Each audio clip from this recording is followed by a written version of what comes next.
Teman-teman selamat pagi, apa kabar?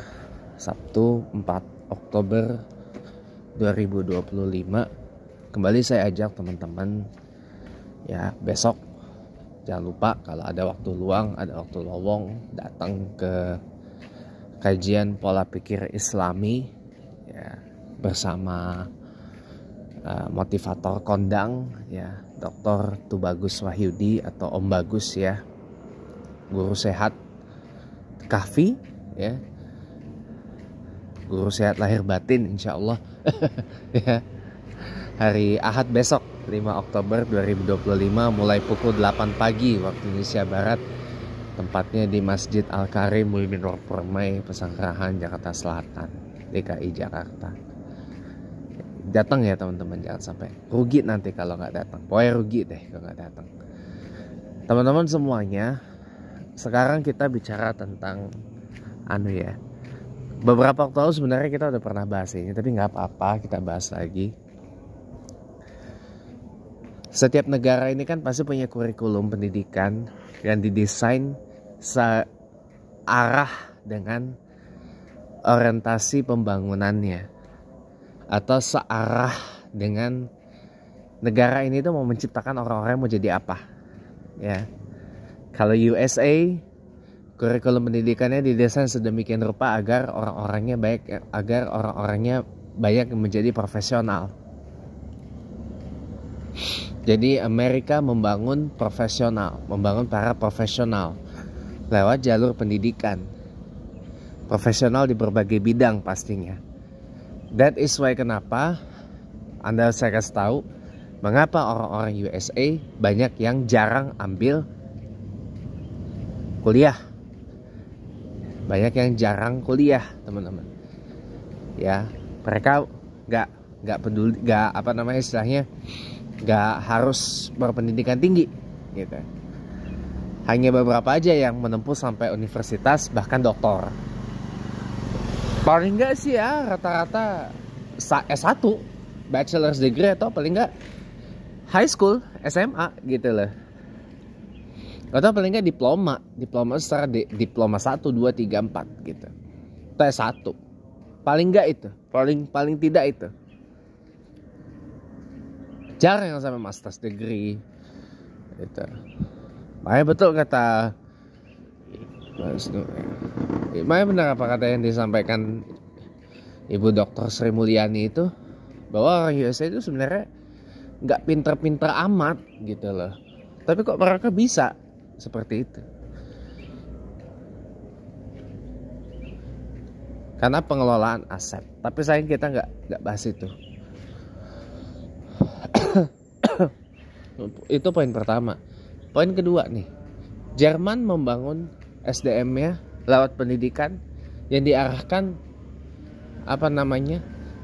orang-orang di Jerman itu berkiprah di bidang teknik, atau banyak yang menjadi engineers, para insinyur, artinya gitu. Para engineers, para technicians, para teknisi ya. Makanya kenapa orang-orang pada kuliah di Jerman untuk kuliah teknik ya, kuliah engineering ke Jerman, karena memang kurikulum di Jerman didesain untuk mencetak para engineers, para insinyur gitu.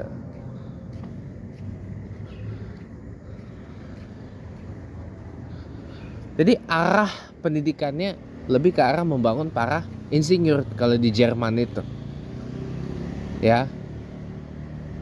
Di China, di Tiongkok bagaimana? Kurikulum pendidikan di China atau di Tiongkok didesain buat orang-orang itu menjadi entrepreneurs, menjadi para wira swasta, benar ya. Welcome back. Di China, di Tiongkok sana ya, kurikulum pendidikannya didesain untuk orang-orang itu diarahkan buat jadi entrepreneurs atau wira swasta, teman-teman. Makanya kenapa kurikulum pendidikan di sana jauh lebih business friendly, jauh lebih entrepreneur friendly, dan mereka juga didesain sekarang ini di bidang teknologi.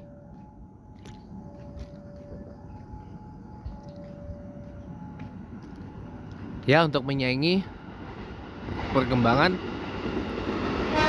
teknologi dari Amerika Serikat. Tapi saya bicara umum aja ya. Secara umum, kurikulum pendidikan di China atau di Tiongkok itu lebih ke arah orang mau di arah menjadi entrepreneurs, menjadi seorang wira swasta, jadi seorang pebisnis, business person, business people gitu. Begitu juga dengan di Singapura. Kenapa orang Singapura IQ-nya tinggi, orang pada pintar-pintar? Karena ada arahnya. Singapura itu membangun sebuah sistem pendidikan yang Singapura membangun sistem pendidikan yang salah satu yang terbaik di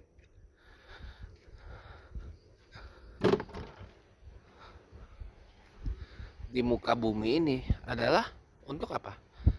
Untuk arah Singapura itu membangun orang-orangnya menjadi nomor satu menjadi ilmuwan, saintis, ya.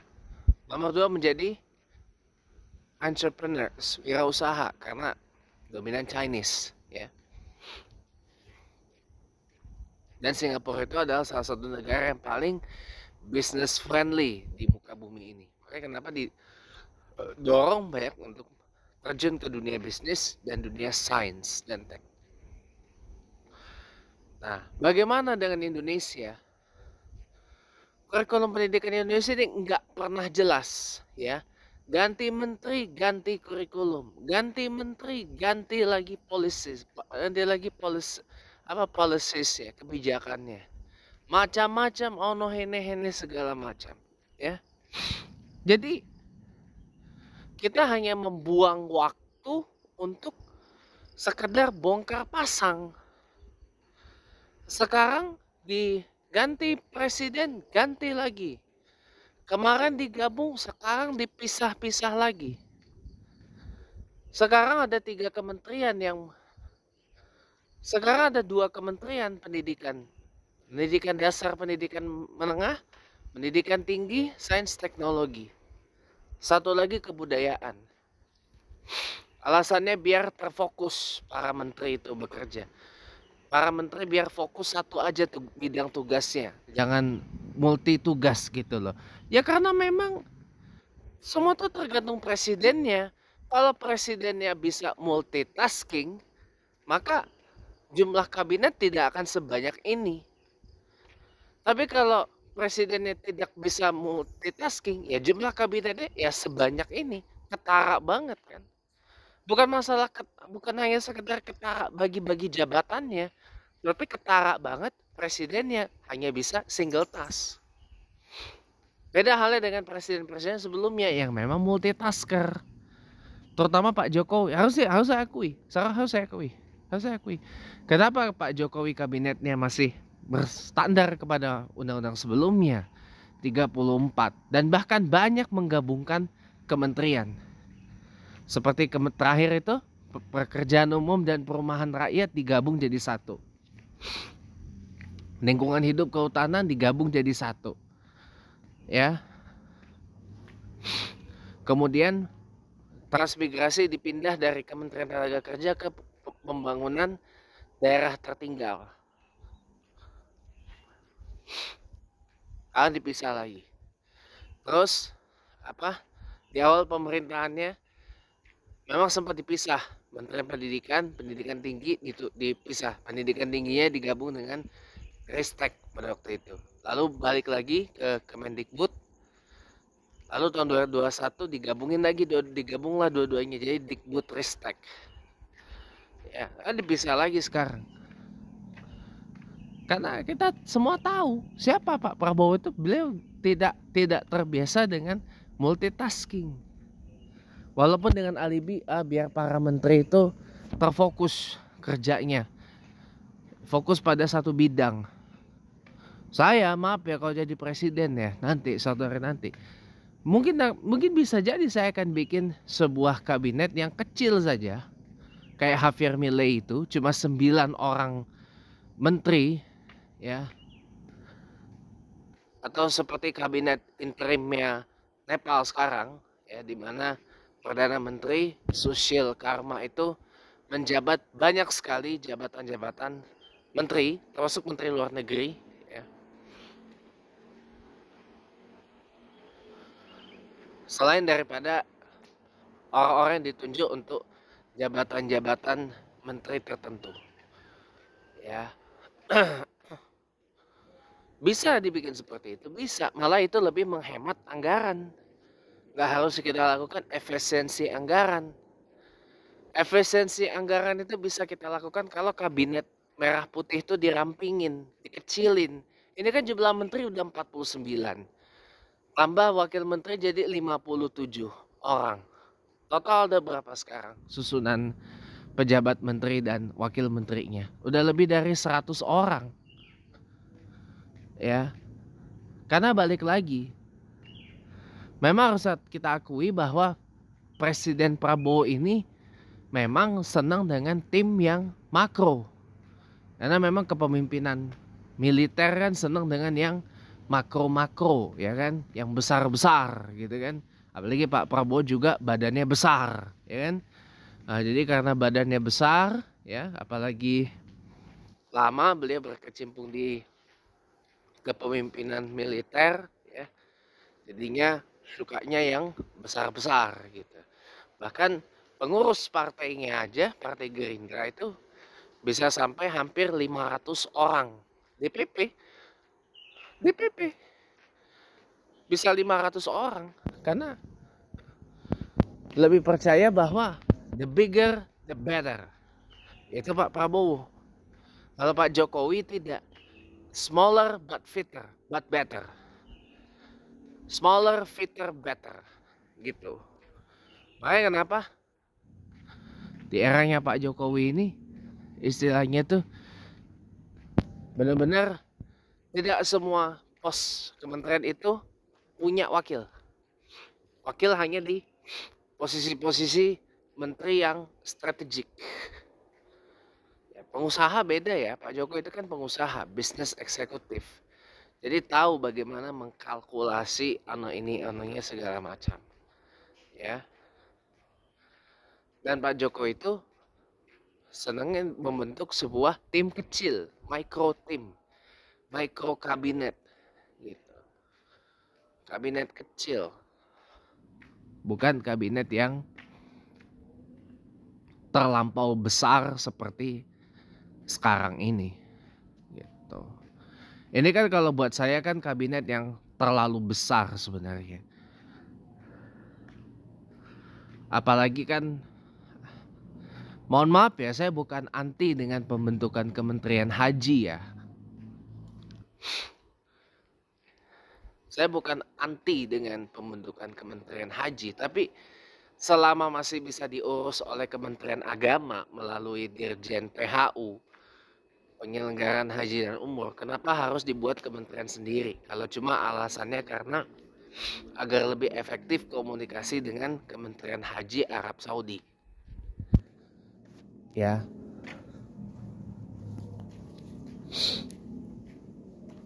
Saya bukan anti dengan adanya Kementerian Haji, enggak teman-teman, tapi udah kebanyakan ini tuh, apalagi banyak dipisah-pisah kan. Kayak tadi kayak kita bahas sekarang nih, pendidikan aja dipisah menjadi 3 kementerian.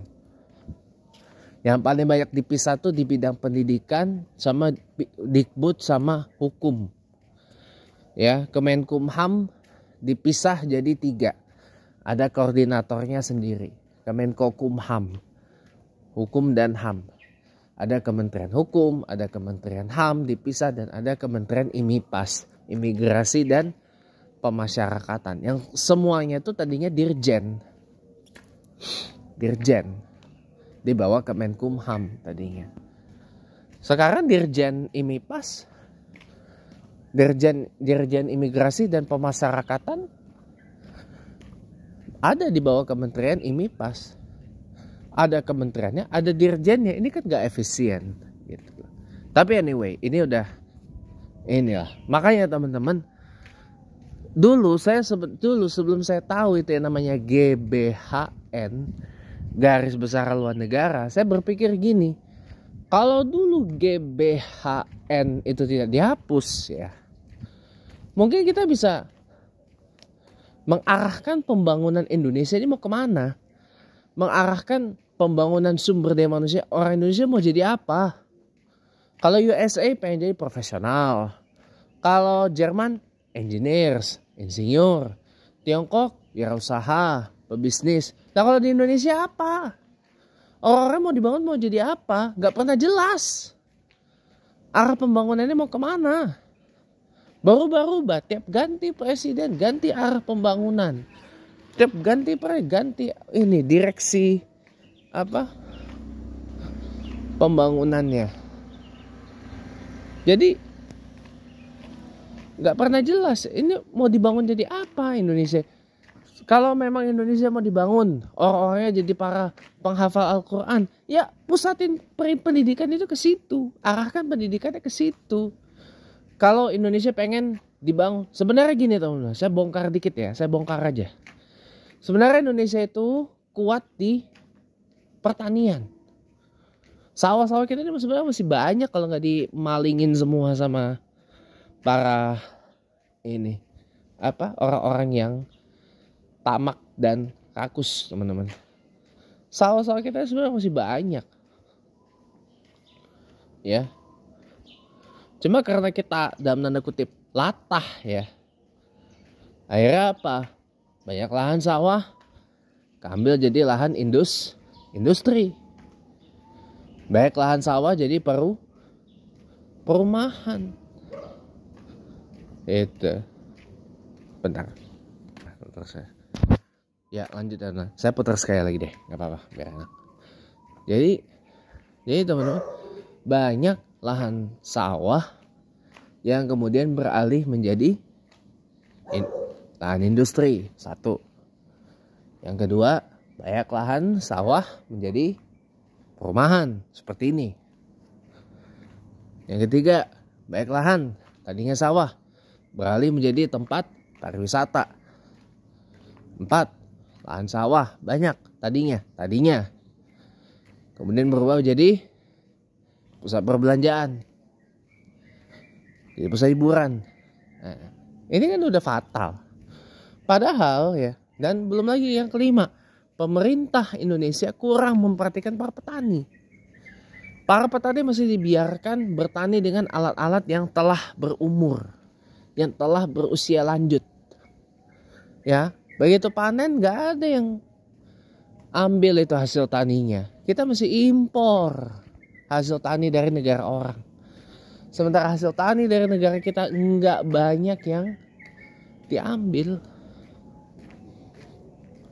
Ini kan memalukan teman-teman. Kalau saya boleh bilang memalukan gitu loh. Ya nggak sih?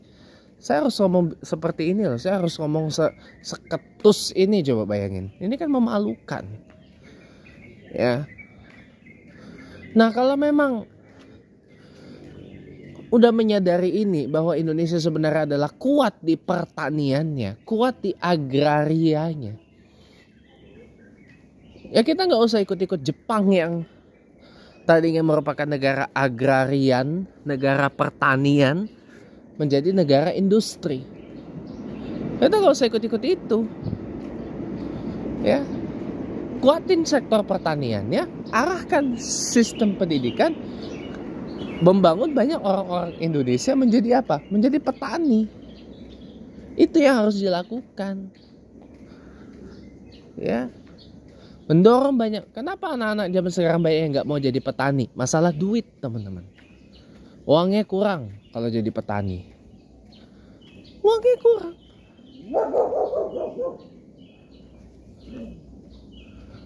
Masalah orang kenapa nggak mau jadi petani? Uangnya kurang.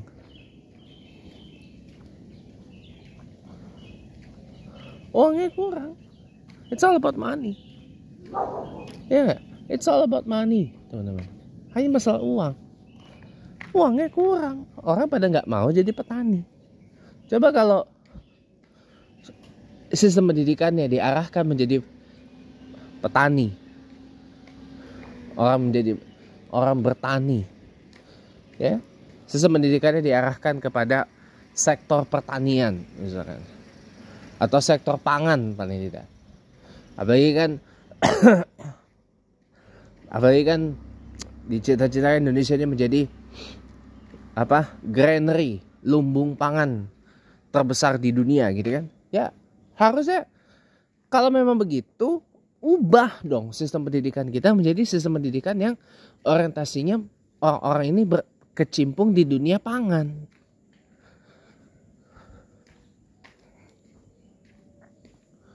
Bukan malah diombang-ambing seperti ini. Akibatnya orang bingung, pendidikannya mau diarahkan menjadi apa ini.